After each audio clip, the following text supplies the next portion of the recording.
Assalamualaikum warahmatullahi wabarakatuh.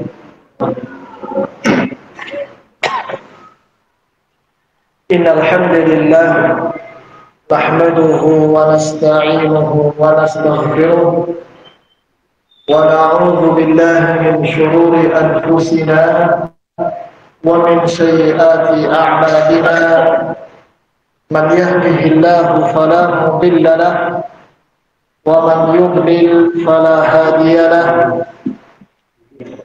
وأشهد أن لا إله إلا الله وحده لا شريك له وأشهد أن محمدا عبده ورسوله صلى الله عليه وعلى آله وصحبه وسلم تسليما كثيرا. Amma ba'd, ma'asyiral ikhwah, jamaah sekalian rahimani wa rahimakumullah. Kita kembali melanjutkan kajian rutin kita dari kitab Unwanul Hikam karya Imam Abdul Fattah Al-Busti rahimahullahu ta'ala. Kita baca kelanjutan bait syair berikutnya yang beliau sebutkan dalam risalah ini. Qala rahimahullah, man kana lil aqli sultanun alayhi ghada wa ma ala nafsihi lil hirsi sultan. Beliau rahimahullah mengatakan, man kana lil aqli sultanun alaihi ghada, barang siapa yang akalnya memiliki kekuatan dan dominasi atas dirinya, maka dia akan menjadi wa ala nafsihi lil hirsi sultan, menjadi orang yang tidak ada atas jiwanya sifat keserakahan, rakus, satu pengaruh pun atau satu kekuatan pun. Nah, jadi dalam bait syair ini beliau ingin menyebutkan bahwa kalau seorang pribadi, seorang hamba, dia memiliki akal yang kuat sehingga bisa mengontrol dan mendominasi dirinya, maka niscaya sifat tamak, rakus itu tidak akan memiliki pengaruh atau kekuatan yang menguasai dirinya. Di pembahasan yang sebelumnya beliau sudah sebutkan bagaimana celaan orang yang memiliki sifat tamak, rakus terhadap dunia. Yaitu di bait keempat beliau katakan, wa ya harisan 'alal amwali tajma'uha unsita anna surural mali ahzanu.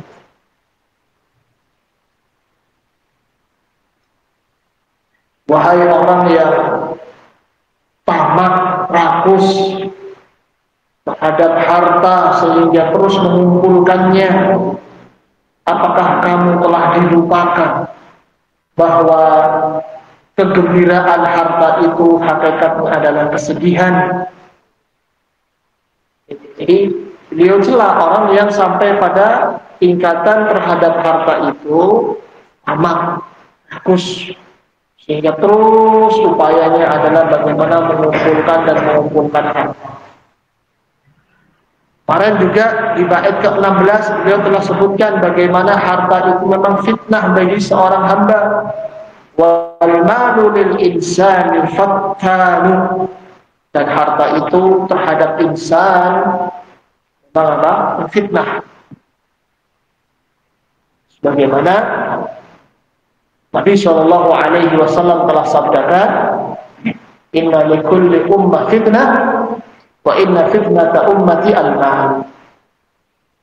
Sesungguhnya tiap umat itu memiliki fitnahnya, memiliki ujiannya, dan sesungguhnya fitnah umatku, ujian umatku adalah harta.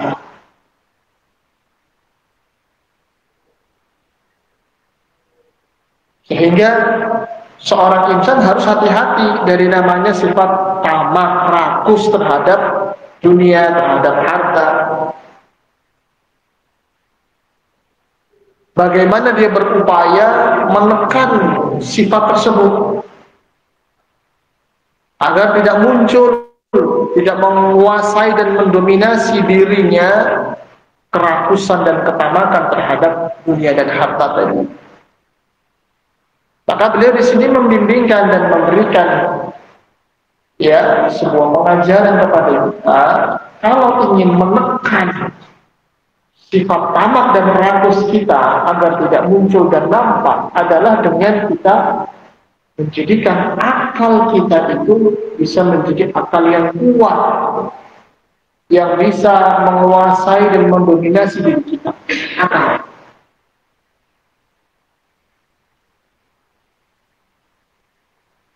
Maka disebutkan dalam footnote terkait makna syair di atas, yakni man 'amila bil 'aqli wa fakkara fi umuri dunya ghada zahidan fi khutamiha wa laysa lil hirsi wat tam'i 'alaihi saytarah.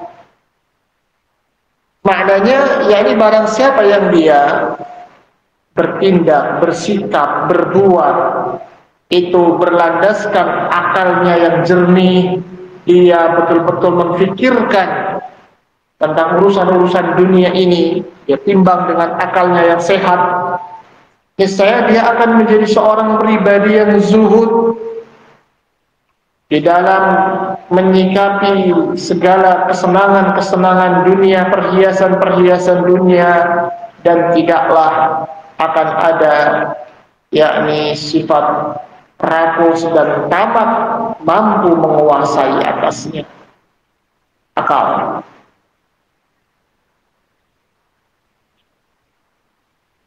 Bahkan seringnya adalah bagaimana kita itu akal kita justru terkalahkan, tertutupi oleh sifat rakus dan tamak tadi.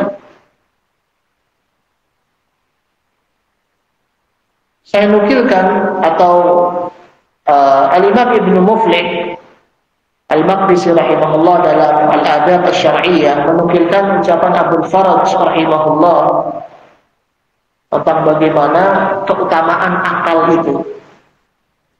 Beliau mengatakan, Abdul Faraj rahimahullah, innama fadlul aqli 'ala al-hissi bin nadhari fil 'awaqib. Hanya saja keutamaan akal atas indera, akal seseorang lebih utama daripada indera yang ada ini, penglihatan, pendengaran, penciuman, dan seterusnya, yaitu ditinjau dari pandangan kepada akibat dari sebuah perkara, akhir atau akibat dari sebuah perkara. Fa'innal hissa la yara illal hadir. Sesungguhnya indera itu tidaklah bisa melihat kecuali sesuatu yang sifatnya hadir, yaitu yang memang bisa dirasakan sekarang. Ya kan, bisa dilihat sekarang, bisa dicium, bisa didengar, bisa diraba dan dirasa sekarang. Itu indera. Sementara wal aqla yulahidul akhirah. Kalau akal, dia akan memperhatikan sesuatu yang sifatnya nanti akhir dari sebuah perkara, akibat dari sebuah perkara yang mungkin sekarang ini belum terlihat, sekarang ini belum bisa dirasakan. wa ya'malu ma yatasawwaru an yaqa. Akan itu dia akan berbuat, bertindak dengan sesuatu yang memang akan tergambar akan terjadi. Kalau bisa memahami bahwa ini nanti akan terjadi demikian, akibatnya demikian, akhir urusannya akan demikian, akal. Sehingga fala yanbaghi lil 'aqil an yaghfula an talammuhi al-'awaqib. Sehingga tidak seyogianya bagi seorang yang memiliki akal untuk lalai dari memperhatikan dari akibat-akibat dari sebuah perkara. Artinya pandangannya jauh ke depan.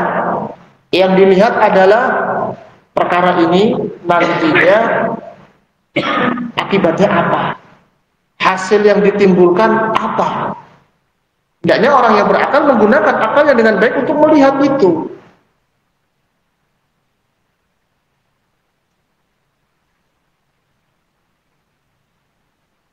Berkata Al-Imam Al-Allamah Abdurrahman bin Nasir As-Sa'di rahimahullah, beliau berbicara mengenai keistimewaan akal. Kata beliau, khasiyatul aqli an-nazaru lil awaqib. Keistimewaan akal itu yakni bisa mengetahui atau melihat akibat-akibat dari sebuah perkara. Wa amma man nadhara ila 'ajilin tatifin munqati' yufawwitu na'iman 'aziman baqiya. Adapun seorang yang hanya melihat sesuatu yang sifatnya segera, yang itu remeh dan akan terputus, dia pasti akan terluput dari kenikmatan yang sangat besar yang kekal, kenikmatan akhirat. Ya kan? Seorang yang hanya melihat pengaruh yang sifatnya ajil, segera, yang ingin segera dirasakan, yang itu tentunya sesuatu yang kecil atau remeh dan akan terputus kenikmatan tadi, dia akan terluput daripada kenikmatan yang besar dan kekal. Fa'anna lahu al-aqlu war-ra'yu, maka kemana akal dan kecerdasannya? Artinya seorang sebenarnya dikaruniai oleh Allah akal, kecerdasan, tetapi kok tidak digunakan. Sikap-sikap dia dalam kehidupannya justru mencari yang sifatnya balasan atau akhir yang sifatnya itu segera, dunia saja. Yang kenikmatan atau balasannya tentu itu kecil, remeh, dan akan terputus. Fana, dunia itu fana, akan habis. Seorang yang seperti itu dikatakan kemana akal dan kecerdasannya? Ya, artinya seharusnya seorang yang betul-betul memiliki akal yang ia gunakan dengan baik, dia bisa menimbang ini mana maslahat, mana madarat, mana yang akan menjadikan selamat untuk akhiratnya, mana yang akan memudaratkan akhiratnya. Makanya kalau kita mau evaluasi jujur kepada diri kita, ya kita jangan tersinggung kalau mungkin dikatakan, ya kamu akalnya kurang bagus, kamu akalnya jelek, karena memang kenyataannya kita itu nggak bisa memandang jauh ke depan bagaimana akibat dari sebuah perkara, masih terkalahkan oleh hawa nafsu, terkalahkan untuk kita dari yang tamak dan rakus dengan dunia. Tidak kita gunakan dengan baik. Saya kata Syekh tadi, fa'anna lahul aqlu war-ra'yu, kemana akal dan kecerdasannya itu kalau ternyata sikap-sikapnya itu hanya mengedepankan sesuatu yang dunia, yang remeh dan akan terputus.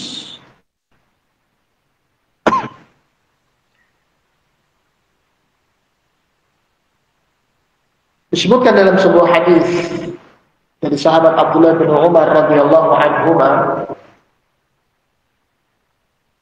beliau mengatakan, kuntu ma'a Rasulillah sallallahu alaihi wasallam faja'ahu rajulun minal ansar. Aku pernah sedang bersama Rasulullah sallallahu alaihi wasallam, kemudian tiba-tiba datang seorang laki-laki dari Ansar, fasallama 'ala Nabi, lelaki Ansar tadi mengucapkan salam kepada Nabi sallallahu alaihi wasallam. Tsumma qala, kemudian dia bertanya kepada Nabi, "Ya Rasulullah, ayyul mu'mini afdal?" Wahai Rasulullah, mukmin seperti apa yang paling afdal? Ini kan orang beriman banyak sekali. Yang paling afdal dari kita kaum mukmin itu yang seperti apa? Ini semangatnya para sahabat bertanya seperti itu, tentunya bukan sekedar sebagai pengetahuan, tetapi untuk berlomba bagaimana nantinya menjadi mukmin yang paling afdal. Jawab Nabi sallallahu alaihi wasallam, qal ahsanuhum khuluqan. Mukmin paling afdal itu yang paling baik, paling bagus di antara mereka akhlaknya. Jadi oleh Nabi, tolak ukur mukmin itu afdal atau tidak akhlaknya. Bukan pangkat jabatan, bukan kaya, harta, popularitas, bukan, tetapi akhlak. Sehingga terbuka lebar ini peluang untuk semua kalangan. Ya kan? Yang kaya bisa jadi afdalul mukmin, yang miskin pun bisa. Yang penguasa bisa, yang rakyat jelata bisa. Semua bisa. Berupaya menjadi afdalul mukmin kapan? Ketika dia menjadi pribadi yang bagus akhlaknya. Kembali lelaki Ansar tadi bertanya, qal fa ayyul mu'min aqyasu? Mukmin mana yang paling berakal? Tanyakan oleh sahabat Ansar, mukmin seperti apa yang paling cerdas, yang paling berakal? Maka jawab Nabi sallallahu alaihi wasallam, qal aktsaruhum lil mauti dzikran wa ahsanuhum lima ba'dahu isti'dadan ulaikal aqyas. Ternyata mukmin yang paling cerdas, yang paling berakal adalah, kata Nabi sallallahu alaihi wasallam, yang paling banyak di dalam mengingat kematian dan paling baik di antara mereka persiapannya untuk setelah kematian. Itulah orang-orang yang berakal. Mereka itulah orang-orang yang berakal. Hadis rawahu Ibnu Majah wa hasanahu al-Albani. Jadi ini beliau sallallahu alaihi wasallam membimbingkan kepada kita, orang yang berakal yang sebenarnya itu tadi yang bisa menimbang al-awaqib, bisa menimbang, bisa menilai tentang akibat atau kesudahan dari sebuah perkara. Makanya seorang mukmin yang berakal itu yang dia tahu dunia itu hanya sementara, dunia itu fana, tidak kekal, tidak abadi, akan ada saatnya pasti semua itu hancur, binasa, habis, hilang. Dan yang kekal itu adalah apa yang di sisi Allah. Maka itu memicu dia untuk memperbanyak ingat mati, ingat mati, ingat mati. Dan menjadikan dia berupaya mempersiapkan dengan sebaik-baiknya untuk kehidupan setelah kematian, itu akhirat. Sehingga orang yang seperti ini tadi tentu apa? Al-hirs tadi, tamak, rakus, tidak akan mampu menguasai dirinya karena akalnya bekerja dengan baik. Dia bisa menimbang segala urusannya, ditinjau kepada al-awaqib, apa akibat dan akhir urusan. Barakallahu fiikum. Ini sehingga tanbih dari muallif rahimahullah di sini, kita sebagai seorang manusia yang dikaruniai oleh Allah akal, hendaknya kita gunakan dengan sebaik-baiknya akal tadi untuk bisa menimbang segala urusan, segala perkara ditinjau dari akibat dan akhir urusannya untuk akhirat kita, baik atau tidak, memudaratkan atau tidak. Kalau itu kebaikan untuk akhirat kita, kita bersegera. Kalau itu buruk dan memudaratkan kehidupan akhirat kita, berhenti, tahan. Jadi antara perkara yang paling membahayakan seseorang, hirs tadi, amat rakus terhadap dunia.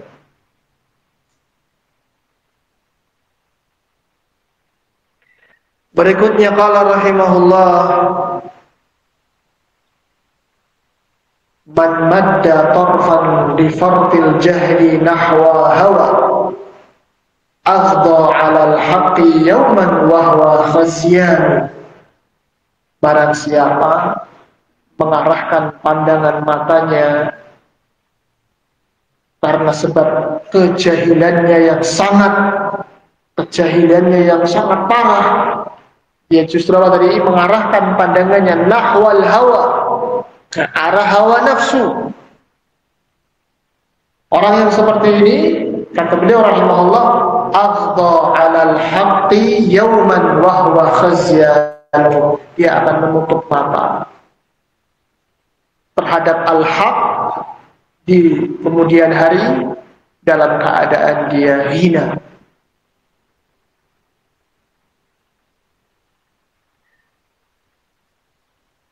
Makna daripada syair tersebut disebutkan dalam hikmah, wal ma'na man atlaqa basarahu nahwal hawa wasyahawatil muharramah. Barang siapa yang melepaskan pandangannya ke arah hawa nafsu dan syahwat yang haram, tathaqala an nasril haq, pasti dia akan berat untuk menolong kebenaran, waba'a bidzillati wal khizyi, waba'a bidzillati wal khizyi, dan pasti dia nanti akan kembali dalam keadaan hina dan rendah.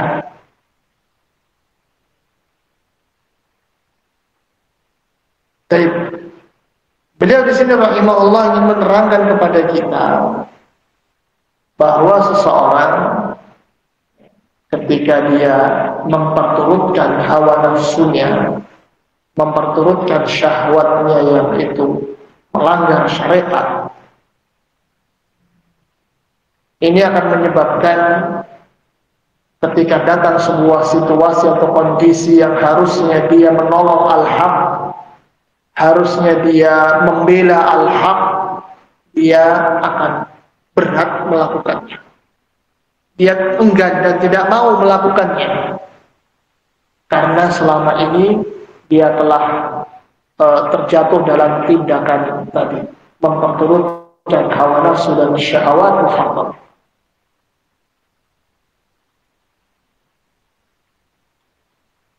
Jadi hukuman bagi seseorang, jadi kadang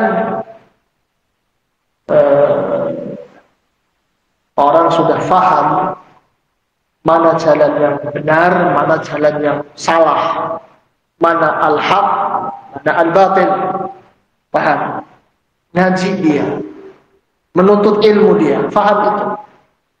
Tetapi barakallahu fikum, ketika di dalam dia menjalani kehidupannya di dunia, dia lebih memilih memperturutkan al-hawa, hal-hal syahwat muharramah, justru ia yang lebih kedepankan.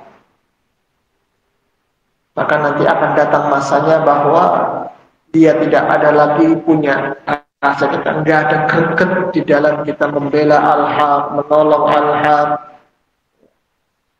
mengedepankan al-haq.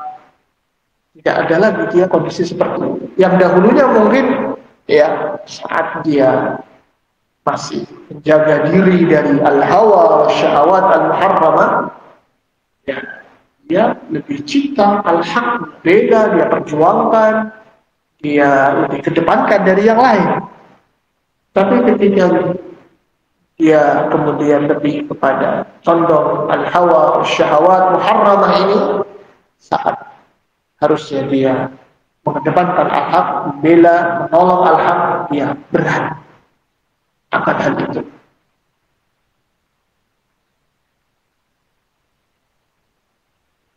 Makanya Allah Subhanahu wa taala berfirman dalam Al-Qur'an, "Afara'aita man ittakhadha ilahahu hawahu wa adallahu Allah 'ala 'ilm wa khatama 'ala sam'ihi wa qalbihi wa ja'ala 'ala basarihi ghishawah."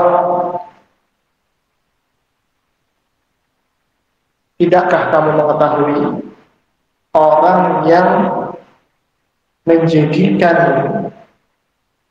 hawa nafsunya sebagai ilahnya? Hawa nafsunya ia jadikan sebagai ilahnya.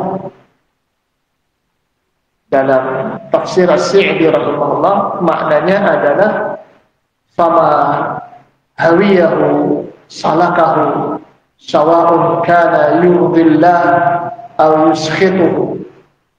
Pokoknya apa yang hawa nafsunya inginkan, dia akan jalani itu, dia akan tempuh itu, dia akan mengejar itu, tidak peduli itu mendatangkan ridha Allah atau mendatangkan murka Allah. Ini namanya orang yang ittakhadha ilahahu hawahu, menjadikan hawa nafsunya sebagai ilahnya. Saya kepenginnya ini pokoknya, kejar, lakukan, cari. Itu ridha Allah atau murka Allah, tidak peduli. Maka orang yang seperti ini, di antara hukumannya nanti, adallahu Allah 'ala ilm, Allah sesatkan dia di atas ilmu. Banyak tafsirnya, di antara tafsirnya adalah adallahu fi hali ilmil kafir bi annahu dhal. Allah akan sesatkan dia dalam kondisi si kafir tadi, itu orang yang menjadikan hawa nafsu sebagai ilahnya tadi, dia mengetahui bahwa dia dalam kondisi sesat. Nah, tafsir Al-Qurtubi. Jadi dia sadar sebenarnya saya sesat ini. Saya sesat ini. Tetapi dia lebih tetap memilih seperti itu. Adallahullah, Allah sesatkan dia. Dalam kondisi orang yang kafir yang sesat itu, dia paham, tahu dia di atas kesesatan. Dan juga Allah tutup pendengarannya dan hatinya, dan Allah jadikan adanya penghalang pada penglihatannya, sehingga tidak bermanfaat itu. Ini kan alat-alat yang Allah berikan kepada para hamba sebagai sesuatu untuk mencerna hidayah, memahami hidayah, penglihatan, pendengaran hati. Allah tutup hati dan pendengarannya, dan Allah jadikan penghalang pada pandangannya, sehingga nggak bisa melihat lagi mana yang menjadi jalan petunjuk, mana yang menyesatkan. Ini kalau sudah pada tingkatan menjadikan apa tadi, hawa nafsu sebagai ilahnya. Diingatkan tadi di sini oleh mu'allif rahimahullah, siapa yang dia menghadapkan pandangannya ke arah hawa nafsu, artinya dia mengerjakan kemaksiatan, dia melampaui batasan dirinya dan terus maksiat yang dia kerjakan, maka dia akan menjalankan mata atas al-haq, yang dia akan berat di dalam bela al-haq, menolong al-haq, mengedepankan al-haq. Dia akan berhati bahwa khazyanu, dalam keadaan dia hina, dia akan menjadi seorang yang hina pada kondisi seperti itu. penyebutan di situ lifarti al-jahl karena kebodohannya yang sangat. Itu bukan maksudnya bahwa dia itu belum tahu ilmu kalau itu haram, belum tahu ilmu kalau itu melanggar syariat Allah, bukan. Karena kata para ulama, segala orang yang mengerjakan maksiat itu berarti dia dalam kondisi jahil, kebodohan. Ini sebagaimana firman Allah Subhanahu wa taala dalam surah An-Nisa ayat 17, ya'maluna as-su'a bi jahalatin. Mereka mengerjakan keburukan, kemaksiatan bi jahalatin, dengan kejahilan. Maka kata Al-Qurtubi rahimahullah, fa kullu man 'asa rabbahu fa huwa jahil. Setiap orang yang bermaksiat kepada Rabb-Nya, kepada Allah, maka dia hakikatnya orang jahil, orang bodoh. Walaupun mungkin secara IQ-nya cerdas, pengetahuannya pun sebenarnya mungkin luas, tapi ketika dia kalah oleh hawa nafsu, mengerjakan maksiat ini, maksiat itu, maka hakikatnya dia mengerjakan itu dengan kejahilan. Seorang yang jahil tidak hatta yanzi'a an ma'siyatin, dia dikatakan jahil hingga dia berhenti dari kemaksiatannya. Jadi sekali lagi, kalau kita mau jujur, kita jangan tersinggung kalau dikatakan kamu itu bodoh ya. Ya memang kita hakikatnya bodoh karena masih sering kalah dengan hawa nafsu. Ya kan, mengerjakan maksiat ini, maksiat itu, keharaman ini, keharaman itu, sudah tahu ini tidak boleh, masih dikerjakan. Sudah tahu ini wajib, kita tinggalkan. Kata Qatadah, berkata Qatadah, ajma'a ashabun Nabi sallallahu alaihi wasallam ala anna kulla maksiatin fahiya bi jahalah.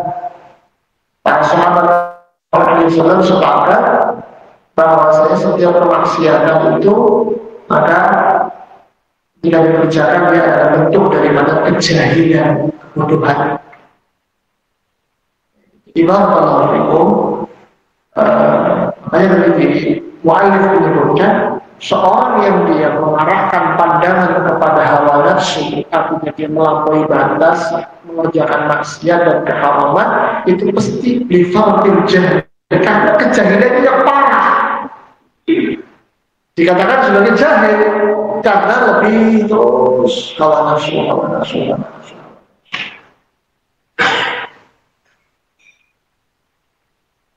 Seorang itu akan tetap jahil sampai apa, jadi meninggalkannya, dia berhenti dari maksiat. Kalau seorang itu pengetahuan agamanya itu luas, kalau masih saja kalah dengan hawa nafsu, menerjang syariat Allah, jahil. Ada kata orang bodoh. Nah, ini pesan beliau rahimahullah, sehingga artinya kita dibimbingkan untuk ya melakukan yang namanya apa? Mukhalafatul hawa. Yang seharusnya seorang insan itu menyelisihi hawa nafsu.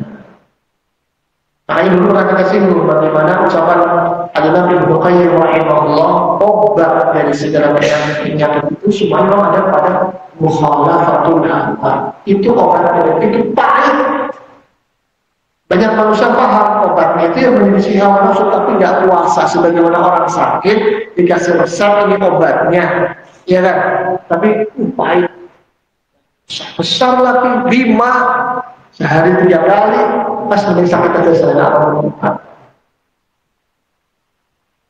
Sama seorang obatnya udah, teorinya udah mukhalafatul hawa, tapi ini karena hawa nafsu itu ya senantiasa mencari mana yang enak untuk dirinya. Dan berikutnya beliau rahimahullah mengatakan man 'asha ma'asyaran nasa laqa minhum nasara li'anna susahum baghiyun wa 'udwan. Barang siapa bergaul dengan manusia, pasti dia akan mendapatkan dari mereka kesusahan, karena sesungguhnya tabiat mereka yaitu zalim dan permusuhan. Nah, jadi di sini beliau ingin mengingatkan kepada kita hidup bergaul dengan sesama itu mesti akan memperoleh capek karena sikap dan perilaku orang-orang di sekitar kita. Kenapa? Karena kata beliau, tabiatnya manusia itu memang zalim dan permusuhan. Sebagaimana Allah Subhanahu wa taala firman, "Innahu kana zaluman jahula." Sesungguhnya manusia itu memang apa? Zalim lagi jahil, zalim dan bodoh. Kalau kita mengharapkan ya pergaulan yang semuanya baik, ya nggak mungkin. Makanya kata Fudail bin Iyad rahimahullah, man talaba akhan bila aibin baqiya bila akhin. Siapa yang mencari saudara tanpa aib, tanpa cacat, tanpa kekurangan, ya dia akan menjadi orang yang tidak punya teman. Ya karena semua orang penuh dengan kesalahan, kekurangan, ini, itu, dan sebagainya. Dan tabiatnya manusia memang zalim, permusuhan. Sehingga yang ingin beliau sampaikan pesannya di sini adalah siapa bermuamalah dengan sesama hendaknya bersabar dengan keburukan mereka. Ini apa? Lebih kepada melihat kebaikan-kebaikan mereka ketimbang melihat kepada kekurangan-kekurangan mereka. Di dalam hadis Rasul sallallahu alaihi wasallam telah sampaikan, la yafraq mu'minun mu'minatan in kariha minha khuluqan radiya minha khuluqan akhar. Jangan seorang lelaki itu membenci istrinya yang mukminah jika dia nggak suka dari istrinya itu satu perangai, satu akhlak, tentu dia ridho dengan perangai yang lain. Artinya jika dia nggak suka dengan salah satu kekurangan istrinya itu, tentu dia bisa melihat sisi kebaikannya, sisi positifnya. Itulah yang sebenarnya lebih dia dominan lihat. Sama di dalam kita bermuasyarah dengan hamba-hamba Allah yang lainnya.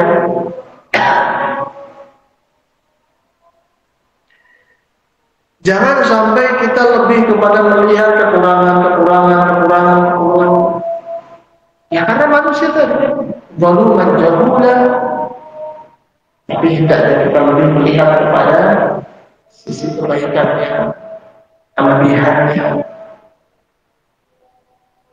Tidak mungkin seorang itu di dalam bergaul mengharapkan semuanya itu baik tanpa pernah ada menyakiti, tanpa pernah ada berbuat salah kepada kita. Maka dengarkan siapa yang bergaul dengan manusia pasti dia akan mendapatkan dari mereka kesusahan. Karena itulah watak manusia memang zalim tadi. Jadi sekali lagi pentingnya di sini kita bersabar di dalam menghadapi kekurangan saudara-saudara kita. Ya. Jangan kemudian terburu-buru menghukumi saudara kita, karena memang begitulah watak dasar manusia, zalim dan permusuhan. Artinya kalau masih secara dominan ini orang baik, cuma punya kekurangan ini, kita muamalah dengan sabar dengan kekurangan yang ini secara umum orang baik. Orang ini sabar, tidak ada yang sempurna dari saudara-saudara kita ini. Masing-masing memiliki kekurangan, sebagaimana kita ingin kekurangan kita dimaklumi, ya kan? Mudah dimaafkan. Maka sama ketika kita mau muamalah dengan orang, ya kalau ada yang bersalah, ya sudah masalah. Gampanglah kita memaafkan, berlapang dada dan melupakan kesalahan mereka.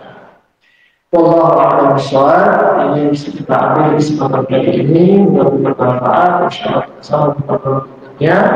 Akhirnya subhanallah wa bihamdika asyhadu an la ilaha illa anta astaghfiruka wa atubu ilaik. Assalamualaikum warahmatullahi wabarakatuh.